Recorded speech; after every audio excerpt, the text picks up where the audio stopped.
All women are different, but they are all women. This video is androcentric from a men's point of view and is presented as opinion, commentary, and debate. Expressing opinions is not violence. These are ideas to challenge, question, and argue in public, because classical liberalism relies on the First Amendment for its dialectic.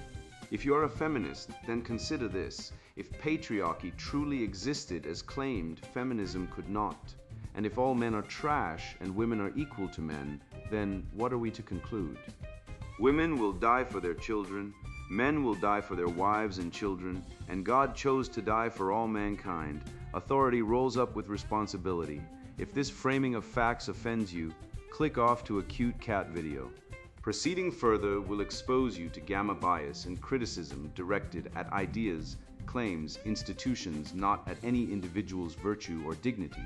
Our method follows the 7 liberal arts. The trivium, grammar, logic, rhetoric, and the quadrivium, arithmetic, geometry, music, and astronomy. And the transcendentals, the good, true, and beautiful. If this framework is not for you, feel free to exit now. It's no disgrace. Women are wonderful. God bless America. Men are great. The trouble with single mothers. How progressive policies create dysfunction and demise. Written by Conrad Riker. Available now. Links in description. The gynocentric Inquisition. How attentiveness, mandatory guilds, and queer theology are just Marxist shit-tasks designed to strip the logos from your soul and turn you into a simping defendant in the kangaroo court of cultural Marxism. You stand accused. If you are a man living in the rotting carcass of what was once Western civilization, you are currently a defendant in a trial that never ends, presided over by a judge who changes the laws based on her mood swings. You have been betrayed by the very structures meant to uphold the logos, seduced by a gynocentric conspiracy of lies that reframes your stoic competence as neglect and your masculine strength as toxicity. You feel the suffocation of the modern partnership, which is in reality a domestic inquisition where your every breath is measured against the impossible standard of female emotional validation. I am not here to offer you comfort. I am here to offer you the cold, hard steel of the truth. We are going to dissect the single mother pathology, not just the familial structure, but the psychic structure. That has infected our laws, our churches, and our boardrooms, producing a generation of men who are shamed for crimes they never committed and taxed for privileges they no longer enjoy. Consider the absurdity of the modern sexual marketplace, governed by the fraudulent currency of emotional labor. You are told that if you do not memorize her favorite trivialities, or if you fail to panic when she disappears for a day to test your resolve, you are failing the virtue of care. This is a lie. Care, derived from the Old English karu, sorrow, anxiety, has been weaponized by the feminine imperative to enslave the masculine spirit. Through the lens of natural law, a man's value is not in his ability to soothe neuroticism, but in his ability to command reality. Yet, the progressive narrative demands you act as a therapist to a grown woman, a humiliation that destroys the hierarchy of the family. If you refuse, you are a deadbeat, a narcissist, or worse, a heretic against the state religion of woke. We will use the trivium to dismantle this gaslighting, proving that the demand for constant attentiveness is not love, but a parasitic attack on your autonomy and your potential for mastery.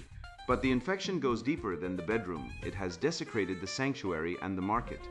We are witnessing a theology of entropy, where the left redefines the great chain of being, the necessary hierarchy of the cosmos, as oppression. You see this when feminists shriek that the Christian patriarchal structure is evil, ignoring the biological and spiritual reality that hierarchy is the only barrier against chaos. You see it in the corporate auto-da-fe, the mandatory diversity training sessions where you are forced to confess the sin of privilege and apologize for the uncommitted crime of being born a competent male. This is cultural Marxism manifest. A ritual humiliation designed to break your spirit and redistribute your status to the victim class. I will show you, with irrefutable syllogism and razor-sharp etymology, how these ideologies are not merely wrong, but refuting themselves in real time. It is time to break the spell, reject the feminine frame, and reclaim the transcendentals of the good, the true, and the beautiful from the jaws of the progressive beast. The domestic inquisition, weaponizing care as a tool of female tyranny. The Latin root of inquisitio denotes a searching out and investigation, but in the modern gynocentric sphere, it has morphed into a perpetual tribunal where the male is the defendant and the female is the prosecutor, judge, and executioner. You return home seeking the pax domus, a sanctuary from the chaotic external world, only to find the threshold has been electrified by a pathological need for attentiveness. This is not the warmth of the hearth. It is the heat of the spotlight in an interrogation room. The modern relationship has ceased to be a partnership based on natural law and has instead become a continuous grilling session. A weaponization of care where your silence is evidence of indifference and your independence is construed as abandonment. You are not a husband or a partner. You are a suspect in a crime that has not yet been committed, but for which you are already guilty. Consider the great tradition of subsidiarity, a cornerstone of Western political thought, which dictates that matters ought to be handled by the smallest, least centralized competent authority. In a functional civil association, otherwise known as a family, this implies a divine division of labor. The man conquers the external wilderness to provide structural security, while the woman manages the internal domain. However, the tyranny of the modern female ego has obliterated this boundary. She now demands that you manage her internal emotional state, a duty that is as impossible as it is irrational. When she requires you to check in or remember her trivial coffee preferences to prove your worth, she is violating natural law by collapsing the hierarchy.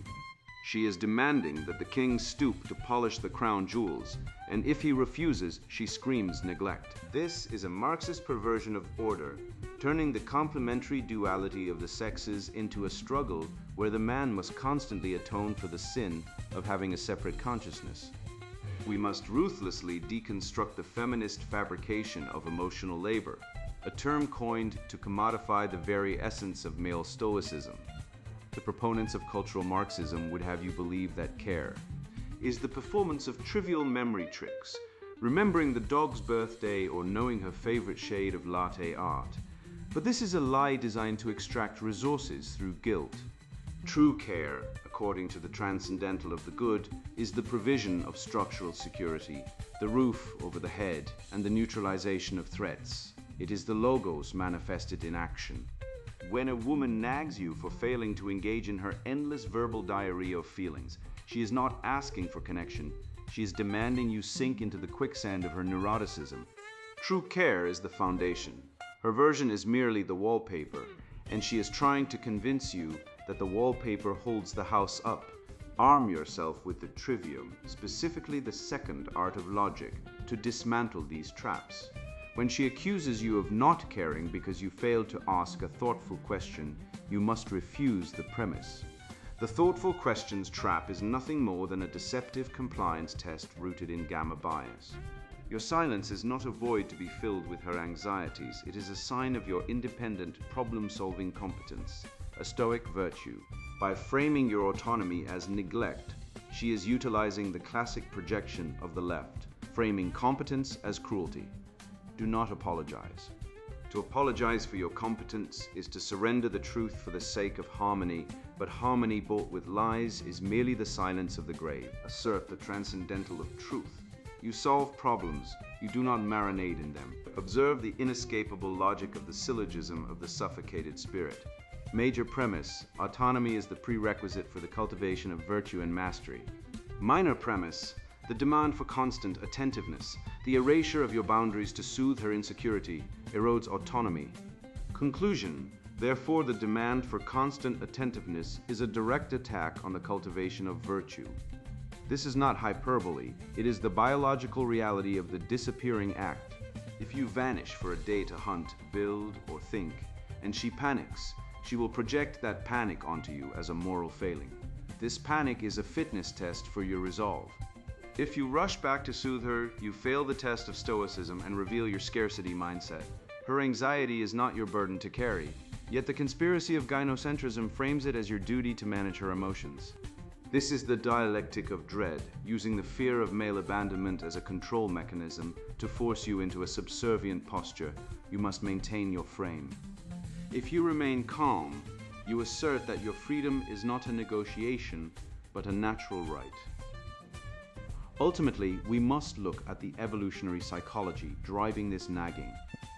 The biological imperative behind remembering her favorite things was originally a proxy for resource security. If you noticed the small details, you were likely a good provider. However, in the modern woke era, decoupled from actual survival thanks to the welfare state and affirmative action, this drive has metastasized into a weapon. It is a never-ending litany of dissatisfaction designed to break the male will, much like the Chinese water torture. The domestic inquisition is the inevitable result of a culture that has pathologized masculinity and deified female emotion. Cast out these demons of cultural Marxism from your consciousness. Reclaim your logos. Refuse to be the defendant in your own home. And stand firm in the truth that your purpose is to build, to protect, and to rule, not to serve as an emotional tampon for a tyrant. We must recognize that this domestic tyranny is merely the localized symptom of a far deadlier cancer metastasizing within the soul of the West. When we peel back the layers of this dysfunction, the nagging, the fitness tests, the weaponized neuroticism, we find not merely a difficult woman, but a deliberate metaphysical rebellion against the logos. This pathology goes far deeper than the family courts or the bedroom. It is a spiritual insurgency against the very concept of the father, the architect, and the ordered mind. The theology of entropy, refuting the Marxist deconstruction of sacred order. Truth is great and will prevail, wrote Thomas Brooks, but in the modern West, truth has been dragged into the alley and beaten to death by a mob of weeping sophists. We are living through a grotesque revival of the oldest heresy in the book. Gnosticism, the modern queer theologian, and the purple-haired shrieker of critical theory are one and the same. They both gaze upon the biological reality of the body, the material fact of male and female, and declare it evil or fluid or oppressive. This is not theology. It is a spiritual psychosis, a rejection of natural law so profound that it denies the very teleology of our species. They seek to overthrow the father figure. The patriarchy, not because he is cruel, but because he represents the immovable standard of accountability. They want a world without consequences, which is simply a nursery for the eternally infantile. Consider the logical syllogism that destroys their entire metaphysical castle. Major premise: truth is objective, hierarchical, and synonymous with the transcendental of the good. Minor premise: the Christian worldview, based on the Logos, posits a hierarchical universe, father greater than son, church, man greater than man-woman as the mechanism of order. Conclusion: therefore, rejecting Christian hierarchy is a rejection of truth itself. You cannot have the good without the order. The left offers you a universe that is flat, level, and devoid of altitude, where the saint and the sodomite are accorded equal moral standing. This is not equality, it is the death of the soul. Without the vertical ascent, there is only the horizontal drift into the abyss. This drift is what I call the theology of entropy. The progressive God is a paradox, a non-entity that demands total submission to the shifting sands of lived experience. This is the lived experience fallacy, a subjectivist epistemology where feelings trump facts. It is the antithesis of the trivium. A civilized man starts with grammar, the facts, the data, the reality of the thing, moves to logic, how those facts relate and deduce consequences, and only then arrives at rhetoric, the persuasion. The modern leftist starts and ends with the rhetoric of emotional outbursts, skipping the grammar of reality entirely. They tell you that a man can be a woman because he feels like one. By that logic, if I feel like a physician, I should be allowed to perform open heart surgery. The patient will die, of course, just as a civilization dies when it privileges sentiment over logos. The left frames this death as liberation, specifically the smashing of the patriarchy. But a quick glance at the history books reveals the punchline of this dark comedy.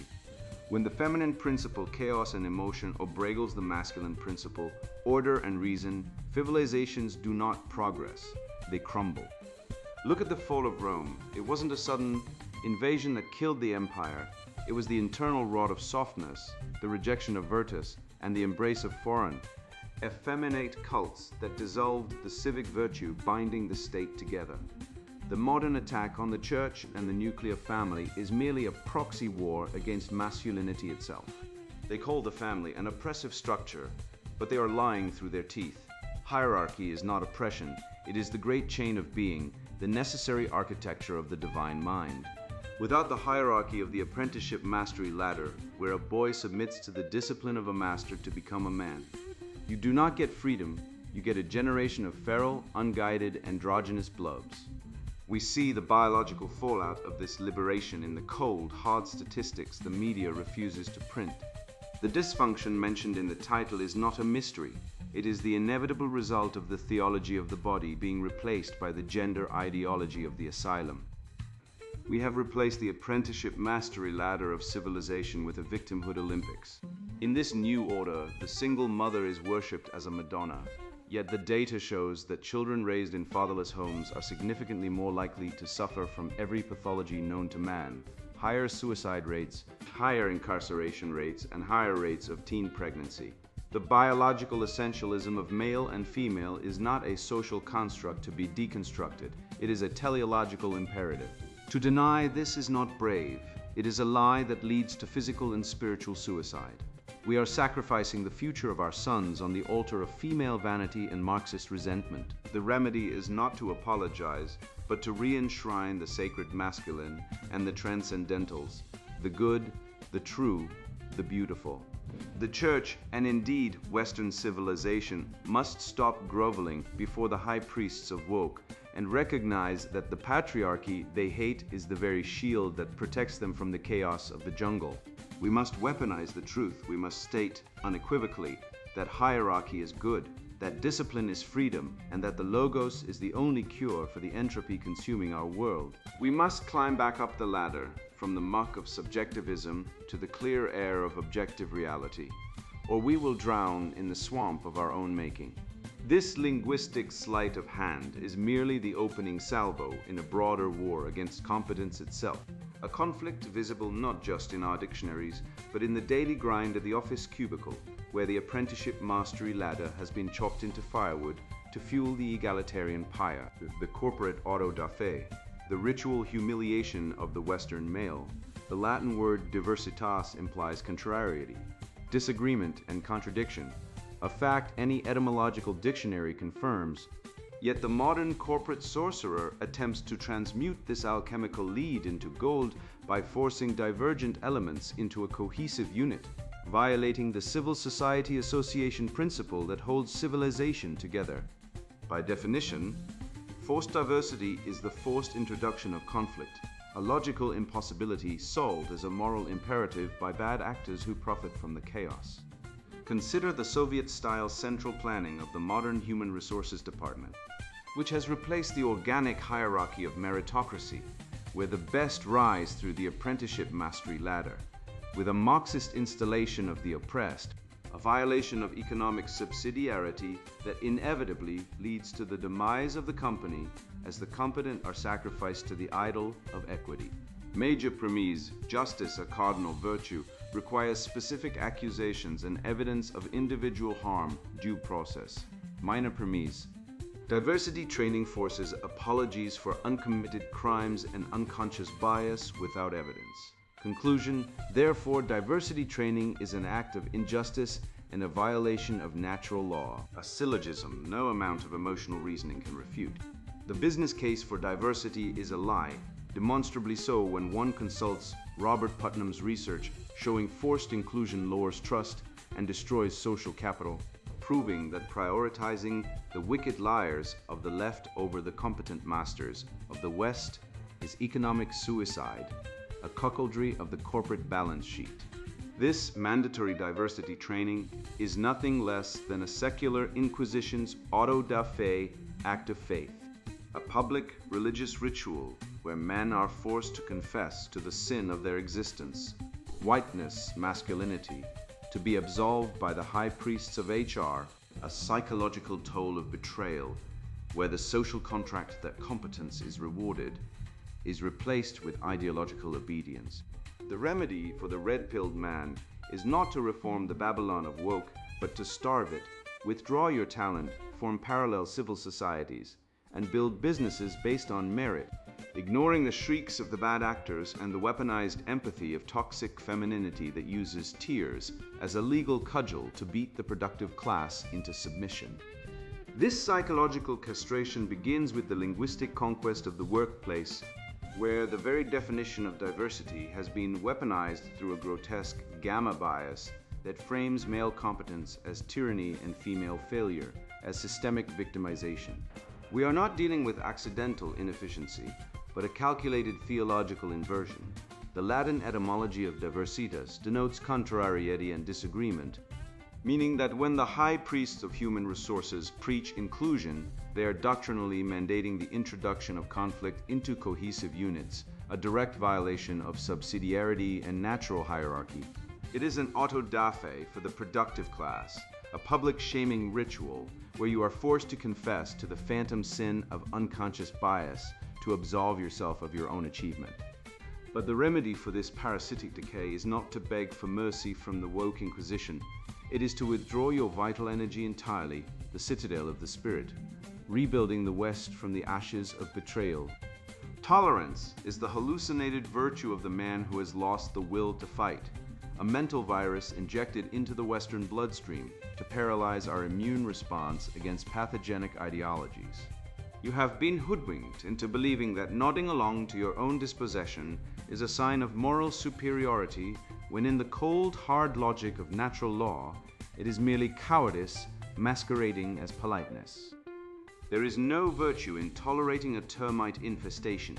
You do not dialogue with the insects eating your floorboards, you exterminate them.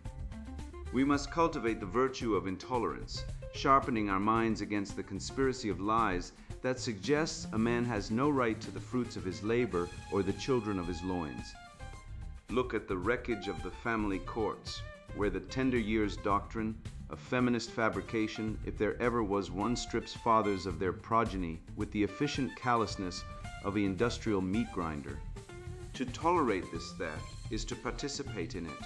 We must relearn the ancient wisdom that the good, the true, and the beautiful are not subjective whims to be debated in a sensitivity training seminar, but absolute standards against which we measure the worth of our civilization. Consider the relentless, three-pronged assault on your existence: the domestic inquisition, the theological entropy, and the corporate auto da fe. These are not distinct misfortunes. They are a unified field theory of your destruction.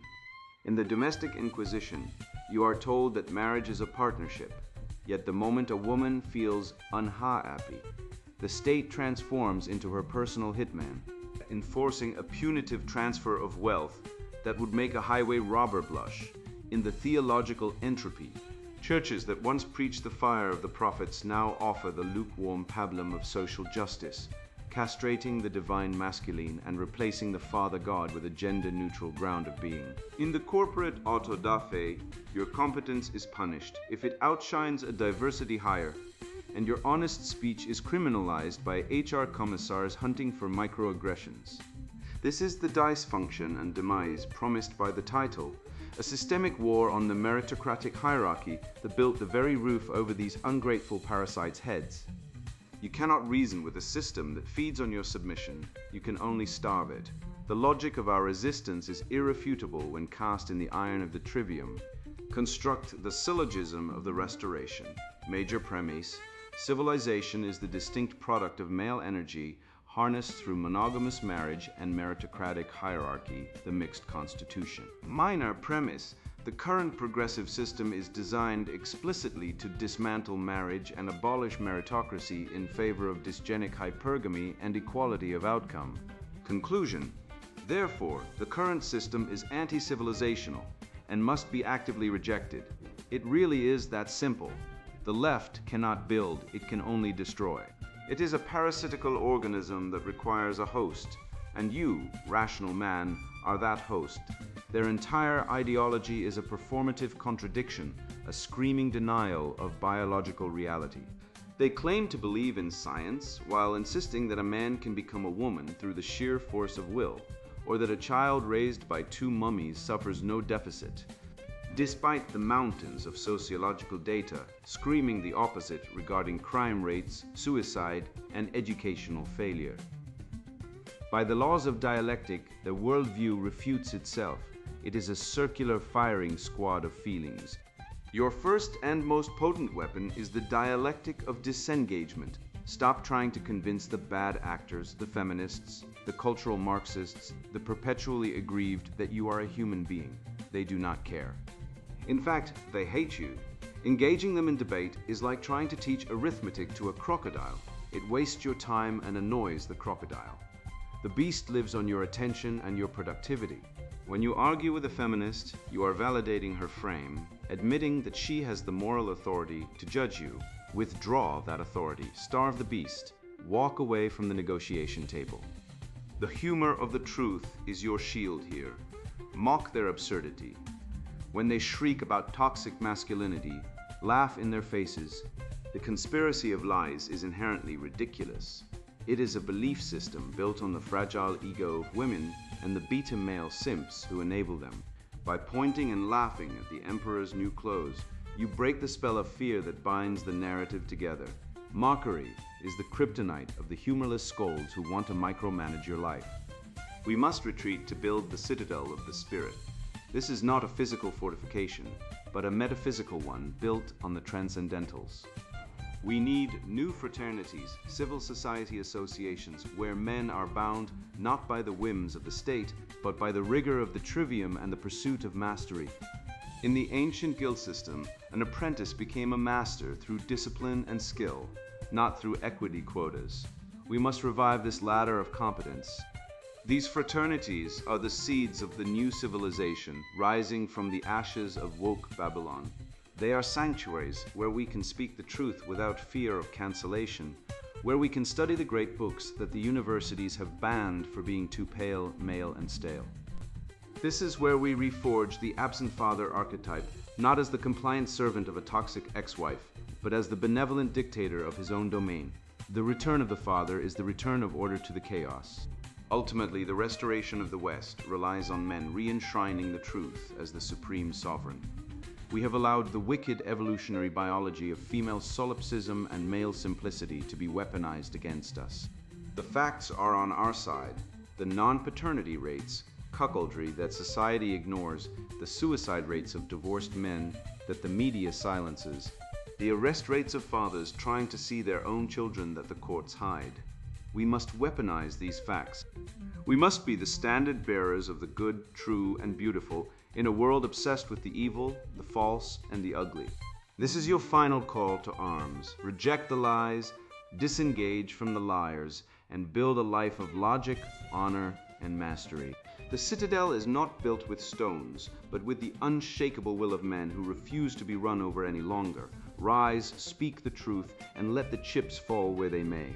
The veil is torn, the sophistry is silenced, and the squalid little game is up. You have walked through the fire of the domestic inquisition, rejected the theological suicide of the Marxist deconstructors, and survived the corporate auto-da-fe. And you stand here now, stripped of the beta programming that commanded you to kneel. It is a bitter tonic to realize that the sacred intuition of your partner was merely a fitness test for your submission, or that the social justice workshops at your office were nothing more than the psychological castration of the productive class. Yet look at the data that the Cathedral of Woke forbids you to speak. Paternity fraud rates hovering around 10 to 30% in some cohorts. Family courts strip mining fathers of assets and access with the grim efficiency of a harvester, and a male suicide rate that screams the failure of the feminized status quo. You are not witnessing a progression of rights. You are witnessing the collapse of the Roman Empire in real time, fueled by the estrogenic chaos of feelings supplanting the logos. Do not despair at this wreckage. Laugh in its face. The red pill is not a poison. It is the antidote to the intoxication of gynocentrism. You have reacquired the weapons of the West, the syllogism that proves your sovereignty, the dialectic that shreds the feminist frame, and the stoic armor that deflects the emotional shrapnel of the neurotic. You have remembered that the trivium is not a dusty relic, but a tactical nuke against illogic. You are the heir to a civilization built on the apprenticeship mastery ladder, not the diversity hire off-ramp. Your mission now is to starve the beast, withdraw your surplus labor from the ungrateful, withdraw your attention from the undeserving, and build a parallel citadel of competence where the transcendentals, the good, the true, the beautiful reign supreme over the shrieking Caesar chaos of the leftist void. Go forth, drop the burden of false guilt, and build a world where strength is worshipped and weakness is no longer a virtue. And now the sponsored book introduction, The Trouble with Single Mothers, How Progressive Policies Create Dysfunction and Demise. You're holding a weapon. Not the kind that leaves bullets in bodies, but one that shreds lies, dismantles illusions, and exposes the war being waged against men. My name's Conrad Riker. I was a beta provider, a walking ATM, for a system that rewards women for destroying families and punishes men for existing. I watched friends lose their homes, their kids, and their sanity to courts that treat fathers like criminals and mothers like saints. I paid child support for a kid that wasn't mine because the state said so. Then I woke up. This book is the result of a decade of rage, research, and redemption. If you're a man who's tired of being told your masculinity is toxic while society leeches your labor, this book is your lifeline. You'll learn how feminism and welfare created a factory of single mothers, why 41% of kids growing up without dads are 5 times more likely to end up in prison, and how to legally shield your assets from the marriage plantation. You'll discover why women's hypergamy drives them to sabotage stable homes for chaotic thrills, how to dodge paternity traps, and why the wage gap is a con job to guilt you into funding your own oppression. This isn't therapy, it's a tactical manual. We'll dissect the child support extortion racket, expose the kangaroo courts that rubber stamp maternal custody, and arm you with evolutionary truths to reclaim power in a sexual marketplace rigged against you. You'll see how the state became a surrogate husband, why alimony is legalized theft, and how to build parallel systems that let you opt out of the gynocracy. Progressives, white knights, and anyone who thinks toxic masculinity isn't a hate crime against men, put this down. Go knit a gender-neutral flag or whatever. For the rest of you, the ones who still believe in truth, merit, and the atomic family, this book is your declaration of independence. Stop surviving the collapse. Start conquering it. Your future self will thank you, or don't. Keep funding someone else's kids while they laugh at your obedience, your call. The Trouble with Single Mothers, How Progressive Policies Create Dysfunction and Demise, written by Conrad Riker. Buy now. Links in description.